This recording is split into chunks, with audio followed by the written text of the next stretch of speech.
കഥകൾ ഇഷ്ടപ്പെടുന്നവരാണോ നിങ്ങൾ? എങ്കിൽ നമ്മുടെ ഈ ചാനൽ സബ്സ്ക്രൈബ് ചെയ്യാൻ നിങ്ങൾ മറക്കരുതേ.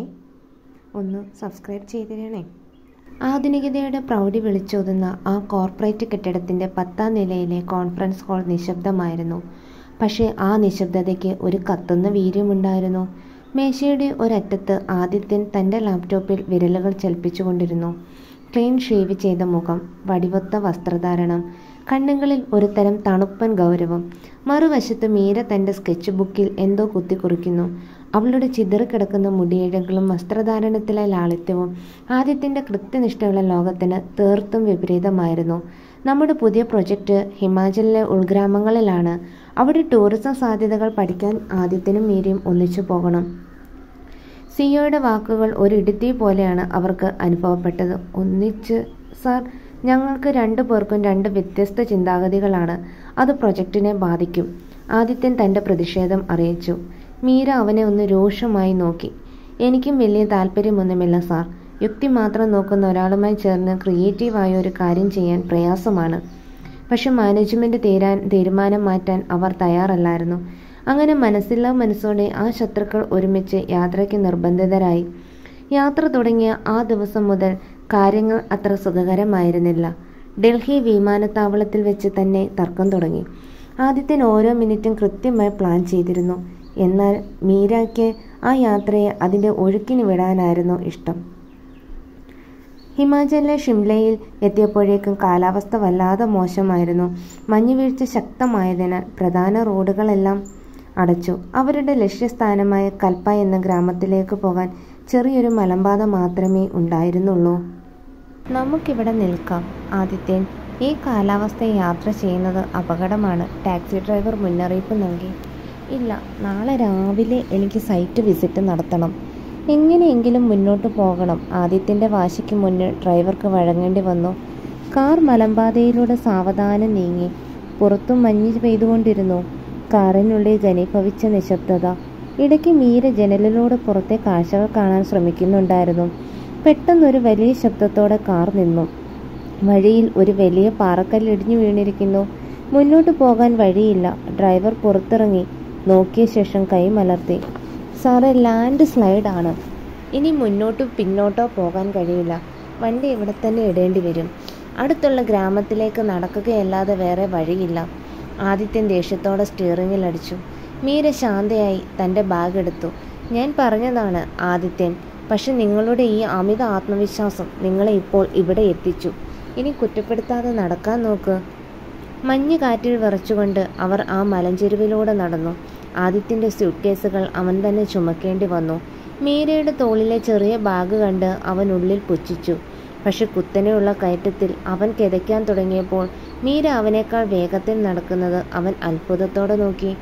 മണിക്കൂറുകൾ നീണ്ട നടത്തത്തിനൊടുവിൽ അവർ ഒരു ചെറിയ മൺവീടിന് മുന്നിലെത്തി. ഒരു പടുവൃദ്ധനായ മനുഷ്യൻ വാതിൽ തുറന്നു. അവർ കഫേൻ നൽകാൻ അദ്ദേഹം തയ്യാറായി. പക്ഷേ ആ വീട്ടിൽ ആകെ ഒരു ചെറിയ മുറി മാത്രമേ അതിഥികൾക്കായി ഉണ്ടായിരുന്നുള്ളൂ. ഒരു മുറിയിലോ? അതും ഇയാളുടെ കൂടെ? മീര ഞെട്ടലോടെ ചോദിച്ചു. എനിക്കും വലിയ താല്പര്യമൊന്നുമില്ല, പക്ഷേ ഈ തണുപ്പത്ത് പുറത്തു നിൽക്കാൻ എനിക്ക് വയ്യ. ആദിത്യൻ തണുത്തു വിറച്ച് ഉള്ളിലേക്ക് കയറി. ആ ചെറിയ മുറിയിൽ ഒരു ചെറിയ മണ്ണെണ്ണ വിളക്കിൻ്റെ വെളിച്ചത്തിൽ അവർ മുഖാമുഖം ഇരുന്നു. പുറത്ത് കാറ്റ് അലറുന്നുണ്ടായിരുന്നു. പരസ്പരം മിണ്ടാതെ അവർ 2 കോണുകളിലേക്ക് തിരിഞ്ഞിരുന്നു. എങ്കിലും ആ തണുത്ത രാത്രിയിൽ ഒരു പുതിയ ജീവിതത്തിൻ്റെ ചൂട് അവരിലേക്ക് പടരാൻ തുടങ്ങുകയായിരുന്നു. ആ ചെറിയ മൺവീടിൻ്റെ ജനലുകൾക്കിടയിലൂടെ കാറ്റ് സീൽക്കാരത്തോടെ അകത്തേക്ക് കടന്നു വരുന്നുണ്ടായിരുന്നു. പുറത്ത് താപനില 0 ഡിഗ്രിയിലും താഴേക്ക് പോയിരിക്കുന്നു. ആ മുറിയിലെ ആകെയുള്ള ചൂട് അവിടുത്തെ ചെറിയ അടുപ്പിൽ എരിയുന്ന വിറക് കഷ്ണങ്ങളിൽ നിന്നായിരുന്നു. ആദിത്യൻ തൻ്റെ ബ്രാൻഡഡ് ജാക്കറ്റിനുള്ളിൽ ചുരുണ്ടുകൂടിയിരുന്നു. നഗരത്തിൻ്റെ എയർ കണ്ടീഷൻഡ് മുറികളിൽ ശീലിച്ച അവന് ഈ സാഹചര്യം താങ്ങാവുന്നതിലും അപ്പുറമായിരുന്നു. നിങ്ങൾക്ക് ശരിക്കും തണുക്കുന്നുണ്ടല്ലേ? മീരയുടെ ശബ്ദം പെട്ടെന്നുള്ള ഒരു നിശബ്ദതയെ ഭേദിച്ചു. ഇല്ല, ഞാൻ ഓക്കെയാണ്. ആദിത്യൻ തൻ്റെ വിറയ്ക്കുന്ന കൈകൾ മറച്ചു പിടിക്കാൻ ശ്രമിച്ചു. അവൻ്റെ ഈ അനാവശ്യമായ വാശി കണ്ട് മീരയ്ക്ക് ചിരിയാണ് വന്നത്. അവൾ തൻ്റെ ബാഗിൽ നിന്നും ഒരു ചെറിയ ഫ്ലാസ്ക് എടുത്ത് അവന് നേരെ നീട്ടി. ഇത് കുടിക്കൂ. ഇതിൽ കുറച്ച് ഇഞ്ചി ചായയുണ്ട്. നിങ്ങളുടെ ഈ കോർപ്പറേറ്റ് ഗമ ഇവിടെ ഫലിക്കില്ല ആദിത്യൻ. ഈ തണുപ്പിനോട് പൊരുതാൻ ഇത്തിരി ചൂട് വേണം. ആദ്യമൊന്നും മടിച്ചെങ്കിലും ആ ചായയുടെ ഗന്ധം അവനെ പ്രലോഭിപ്പിച്ചു. അവൻ അത് വാങ്ങി ഒരു സിപ്പ് കുടിച്ചു. തൊണ്ടയിലൂടെ ഇറങ്ങിയ ആ ചൂട് അവൻ്റെ ശരീരത്തിന് വലിയൊരു ആശ്വാസമായി. താങ്ക്സ്, അവൻ വളരെ താഴ്ന്ന സ്വരത്തിൽ പറഞ്ഞു. കുറച്ചു നേരം അവർക്കിടയിൽ വീണ്ടും നിശബ്ദത പടർന്നു. എന്നാൽ ആ നിശബ്ദതയ്ക്ക് മുൻപത്തെ പോലെ ഒരു കയ്പില്ലായിരുന്നു. ആദിത്യൻ പതുക്കെ മുറിയിലുണ്ടായിരുന്ന പഴയ ഫോട്ടോകളിലേക്ക് നോക്കി. അവിടെ ഇരുന്ന ആ വൃദ്ധനായ ഗ്രാമീണൻ തൻ്റെ കുടുംബത്തെക്കുറിച്ച് അവരോട് സംസാരിക്കാൻ തുടങ്ങി. ആ സംസാരത്തിനിടയിലാണ് ആദിത്യൻ അപ്രതീക്ഷിതമായി സംസാരിച്ചു തുടങ്ങിയത്. എൻ്റെ അമ്മയ്ക്ക് മലനിരകൾ വലിയ ഇഷ്ടമായിരുന്നു. ആദിത്യൻ ശൂന്യതയിലേക്ക് നോക്കി പറഞ്ഞു. മീര തുന്നൽപ്പണി നിർത്തി അവനെ ശ്രദ്ധിച്ചു. പക്ഷേ ഒരിക്കൽ പോലും അമ്മയെ ഇങ്ങനെ ഒരു സ്ഥലത്തേക്ക് കൊണ്ടുപോകാൻ എനിക്ക് കഴിഞ്ഞില്ല. ഞാൻ പണത്തിനും കരിയറിനും പുറകെ ഓടുന്നതിനിടയിൽ അമ്മയുടെ ആഗ്രഹങ്ങൾ മറന്നുപോയി. അമ്മ മരിച്ച ശേഷമാണ് എനിക്കും മനസ്സിലായത് സമയം ആർക്കും വേണ്ടി കാത്തു നിൽക്കില്ലെന്ന്. അതുകൊണ്ടാണ് ഇപ്പോൾ ഞാൻ ഓരോ മിനിറ്റും കൃത്യമായി പ്ലാൻ ചെയ്യുന്നത്. ഒന്നും നഷ്ടപ്പെട്ടു പോകരുതെന്ന ഭയം കൊണ്ടാണ്. ആദിത്യൻ്റെ കണ്ണുകളിൽ കണ്ട നനവ് മീരയെ വല്ലാതെ സ്പർശിച്ചു. എപ്പോഴും ഗൗരവക്കാരനായി നടക്കുന്ന ഈ മനുഷ്യൻ്റെ ഉള്ളിൽ ഇത്രയും വലിയൊരു സങ്കടം ഇരിപ്പുണ്ടെന്ന് അവൾ സ്വപ്നത്തിൽ പോലും കരുതിയിരുന്നില്ല. എൻ്റെ കഥ ഇതിൻ്റെ നേരെ വിപരീതമാണ് ആദിത്യൻ, മീര പതുക്കെ പറഞ്ഞു. എൻ്റെ അച്ഛൻ ഒരു മിലിറ്ററി ഓഫീസറായിരുന്നു. എല്ലാ കാര്യങ്ങളും നിയമം പോലെ കൃത്യമായിരിക്കണം എന്ന് വാശിയുള്ള ഒരാൾ. എൻ്റെ കുട്ടിക്കാലം മുഴുവൻ ആ ചിട്ടവട്ടങ്ങൾക്കിടയിൽ ശ്വാസം മുട്ടുകയായിരുന്നു ഞാൻ. അതുകൊണ്ടാണ് എനിക്ക് ഈ ടൈം ടേബിളുകളെയും കൃത്യനിഷ്ഠയെയും ഇത്ര വെറുപ്പ്. എനിക്ക് സ്വതന്ത്രമായി പറക്കണം, നിയമങ്ങളില്ലാതെ ജീവിക്കണം. അവർ രണ്ടുപേരും പരസ്പരം നോക്കി. ഒരേ നാണയത്തിൻ്റെ രണ്ട് വശങ്ങളാണ് തങ്ങളെന്ന് അവർക്ക് തോന്നി തുടങ്ങി. ഒരാൾ സുരക്ഷിതത്വത്തിനായി നിയമങ്ങളെ സ്നേഹിക്കുന്നു, മറ്റൊരാൾ സ്വാതന്ത്ര്യത്തിനായി അവയെ വെറുക്കുന്നു. രാത്രി വൈകിയപ്പോൾ തണുപ്പ് കാഠിന്യമേറിയതായി. ആകെയുള്ള ഒരു പുതപ്പ് പങ്കിടുകയല്ലാതെ അവർക്ക് മുന്നിൽ മറ്റു വഴികളില്ലായിരുന്നു. ആദിത്യൻ, വരൂ, തനിച്ചിരുന്നാൽ നിങ്ങൾക്ക് അസുഖം വരൂ, മീര അവനെ അരികിലേക്ക് വിളിച്ചു. ആ രാത്രി ശത്രുക്കളായി ആ മുറിയിൽ കയറിയവർ രണ്ട് സുഹൃത്തുക്കളായി മാറി. ആദിത്യൻ ഉറക്കത്തിലേക്ക് വഴുതി വീഴുമ്പോൾ തൻ്റെ തോളിൽ ചാരി ഉറങ്ങുന്ന മീരയുടെ സാമീപ്യം അവനൊരു പ്രത്യേക സുരക്ഷിതത്വം നൽകി. പുറത്തു മഞ്ഞ് വീഴ്ച തുടർന്നുകൊണ്ടേയിരുന്നു. പക്ഷേ അവരുടെ ഉള്ളിലെ മഞ്ഞ് പതുക്കെ ഉരുകി തുടങ്ങിയിരുന്നു. പിറ്റേന്ന് രാവിലെ സൂര്യപ്രകാശം ആ മുറിയിലേക്ക് അടിച്ചു കയറി. ആദിത്യൻ കണ്ണു തുറക്കുമ്പോൾ കാണുന്നത് ജനാലയ്ക്കൽ നിന്ന് പുറത്തെ ഹിമശൃംഗങ്ങളെ നോക്കി നിൽക്കുന്ന മീരയാണ്. സൂര്യപ്രകാശത്തിൽ അവളുടെ മുഖം തിളങ്ങുന്നുണ്ടായിരുന്നു. ആദ്യമായി ആദിത്യന് മീര വെറുമൊരു സഹപ്രവർത്തകയല്ലെന്ന് തോന്നി. അവൾ അവൻ്റെ ലോകത്തിലെ ഏറ്റവും മനോഹരമായ കാഴ്ചയായി മാറുകയായിരുന്നു. പുറത്തു മഞ്ഞു മൂടിയ മലനിരകൾ സൂര്യപ്രകാശത്തിൽ വെള്ളി പോലെ തിളങ്ങുന്നുണ്ടായിരുന്നു. തലേ ദിവസത്തെ പേമാരിയും മഞ്ഞുവീഴ്ചയും കഴിഞ്ഞ് പ്രകൃതി ശാന്തമായിരിക്കുന്നു. പക്ഷേ റോഡുകൾ സഞ്ചാരയോഗ്യമാകാൻ ഇനിയും സമയമെടുക്കും. ആദിത്യനും മീരയും ആ ചെറിയ ഗ്രാമത്തിൽ ഒരു ദിവസം കൂടി താങ്ങാൻ തീരുമാനിച്ചു. നഗരത്തിലെ തിരക്കുകളിൽ നിന്നും മെയിൻ ബോക്സിലെ സന്ദേശങ്ങളിൽ നിന്നും വിട്ടുനിന്ന ആ പകൽ അവർക്ക് പുതിയൊരു അനുഭവമായിരുന്നു. നമുക്ക് ആ താഴെയുള്ള അരുവിയുടെ അടുത്തേക്ക് പോയാലോ? മീര ഉത്സാഹത്തോടെ ചോദിച്ചു. ആദിത്യൻ തൻ്റെ വാച്ചിലേക്ക് നോക്കി. സാധാരണയാണെങ്കിൽ നമുക്ക് കുറേ ജോലി തീർക്കാനുണ്ട് എന്ന് പറയേണ്ട അവൻ ഇന്ന് പതുക്കെ ചിരിച്ചു. ശരി, പോകാം, പക്ഷെ തെന്നി വീഴാതെ നോക്കണം. അവർ ആ മലഞ്ചെരുവിലൂടെ താഴേക്ക് നടന്നു. പോകുന്ന വഴിയെ കണ്ട ഗ്രാമീണരോട് മീര വളരെ വേഗത്തിൽ കൂട്ടുകൂടി. ഭാഷ അറിയില്ലെങ്കിലും അവരുടെ പുഞ്ചിരി സ്നേഹവും മീരയ്ക്ക് മനസ്സിലാകുന്നുണ്ടായിരുന്നു. ഒരു കൊച്ചു പെൺകുട്ടി അവൾക്ക് കുറച്ച് കാട്ടുപൂക്കൾ പറിച്ചു നൽകി. അത് തൻ്റെ മുടിയിൽ തിരികെ നിൽക്കുന്ന മീരയെ കണ്ടപ്പോൾ ആദിത്യൻ ഒരു നിമിഷം സ്തംഭിച്ചുപോയി.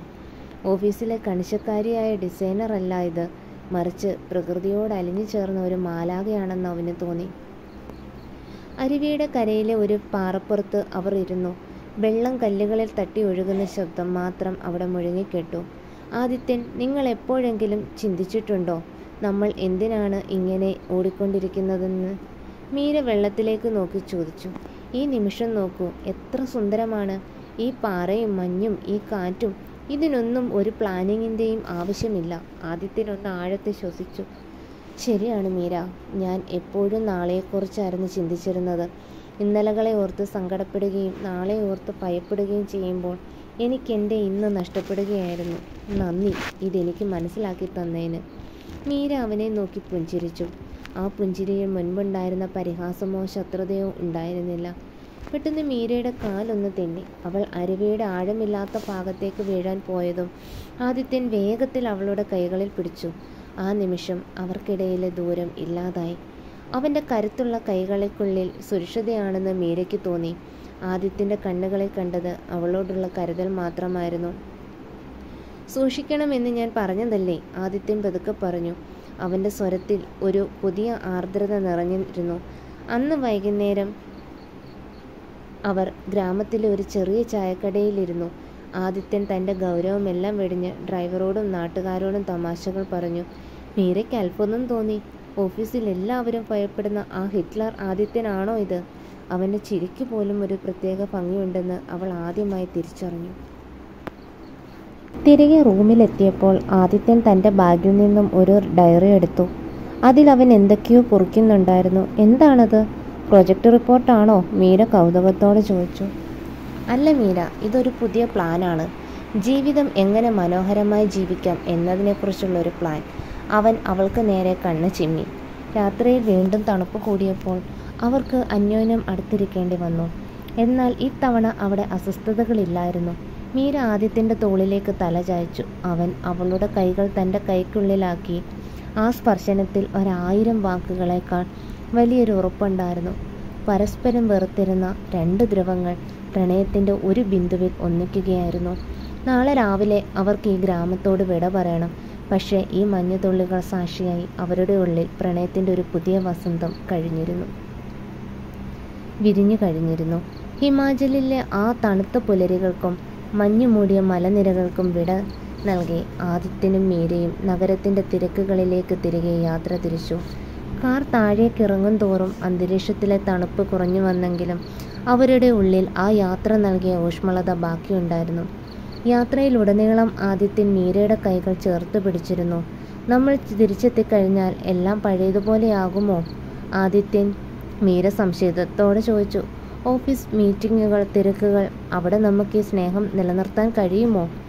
ആദിത്യൻ മീരയെ നോക്കി ആത്മവിശ്വാസത്തോടെ പുഞ്ചിരിച്ചു. പഴയ ആദിത്യൻ മരിച്ചുപോയി മീര. ഇനി വരുന്നത് നിന്നെ സ്നേഹിക്കുന്ന, ജീവിതം ആസ്വദിക്കാൻ പഠിച്ച പുതിയൊരു മനുഷ്യനാണ്. ഓഫീസിലെ നിയമങ്ങൾ എനിക്ക് മാറ്റാൻ കഴിയില്ലായിരിക്കാം, പക്ഷേ നിനക്ക് വേണ്ടിയുള്ള എൻ്റെ ഹൃദയത്തിലെ നിയമങ്ങൾ മാറി മറിഞ്ഞു കഴിഞ്ഞു. നഗരത്തിലെത്തിയ അവർ നേരിട്ട് ഓഫീസിലേക്കാണ് പോയത്. പ്രൊജക്റ്റ് റിപ്പോർട്ട് സമർപ്പിക്കേണ്ട അവസാന ദിവസമായിരുന്നു അത്. ഓഫീസ് ജീവനക്കാരെല്ലാം ആകാംക്ഷയോടെ അവരെ കാത്തു നിൽക്കുകയായിരുന്നു. എപ്പോഴും വഴക്കിടാറുള്ള ആ 2 ധ്രുവങ്ങൾ എങ്ങനെയാണ് ഈ വലിയ ദൗത്യം പൂർത്തിയാക്കിയതെന്ന് എല്ലാവർക്കും അറിയണമായിരുന്നു. കോൺഫറൻസ് ഹാളിൽ സിഇഒയുടെ മുന്നിൽ അവർ ഇരുന്നു. എല്ലാവരും പ്രതീക്ഷിച്ചത് പരസ്പരമുള്ള കുറ്റപ്പെടുത്തലുകളും തർക്കങ്ങളുമാണ്. എന്നാൽ സംഭവിച്ചത് മറ്റൊന്നായിരുന്നു. ആദിത്യൻ എഴുന്നേറ്റ് നിന്ന് സംസാരിക്കാൻ തുടങ്ങി. ഈ പ്രൊജക്റ്റിൻ്റെ വിജയം മീരയുടേതാണ്. അവളുടെ കാഴ്ചപ്പാടുകളാണ് ഈ റിപ്പോർട്ടിൻ്റെ ജീവൻ. കണക്കുകൾക്കപ്പുറം മനുഷ്യത്വമുള്ള ഒരു ടൂറിസം പ്ലാൻ ആണ് അവൾ തയ്യാറാക്കിയത്.